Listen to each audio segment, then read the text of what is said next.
আসসালামু আলাইকুম। আজকে আসছি হচ্ছে জনতা হাউজিংয়ে একটা মাইক্রো ওভেনের কাজ করার জন্য আসছি। মাইক্রো ওভেনটা হচ্ছে সিঙ্গারের। দেখেন মাইক্রো ওভেনের ট্রান্সফরমারটা জ্বলে গেছে।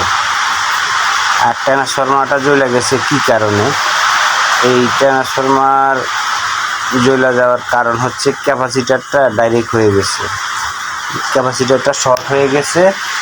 শর্ট হয়ে যাওয়ার কারণে ওনারা বারবার লাইন দিছে 1 মিনিট 2 মিনিট বারবার লাইন দিয়ে চালাইছে। চালানোর পরে এই সমস্যাটা হয়ে গেছে। ওভেন যখন আপনার গরম হয় না তখন আপনি বারবার এটারে ক্লিক করলে তো কোনো লাভ হবে না।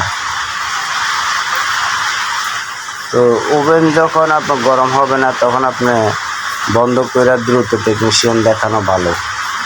কারণ হচ্ছে ওনারা যখন হিট হচ্ছে না তখন এটারে বারবার আপনার 1 মিনিটে দিয়ে চালাইছে।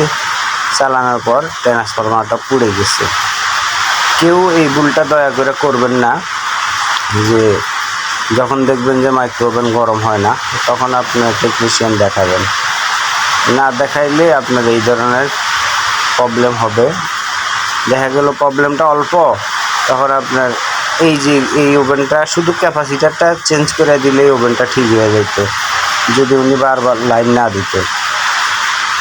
এটা একটা সিঙ্গার ওভেন, তো উনি বেশ কয়েকবার চালানোর পরে এই ট্রান্সফরমারটা পুড়ে গেছে।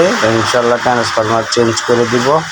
আপনার যদি প্রয়োজন হয় যোগাযোগ করতে পারেন। আমি AC, fridge, micro oven, washing মেশিনে হোম সার্ভিস দিয়ে থাকি বিভিন্ন জায়গায়। ইনশাল্লাহ যোগাযোগ করবেন। যোগাযোগ করলে ভালো সমাধান পাবেন, এইটুকু বলতে পারি। আসসালামু আলাইকুম ওয়া রাহমাতুল্লাহ।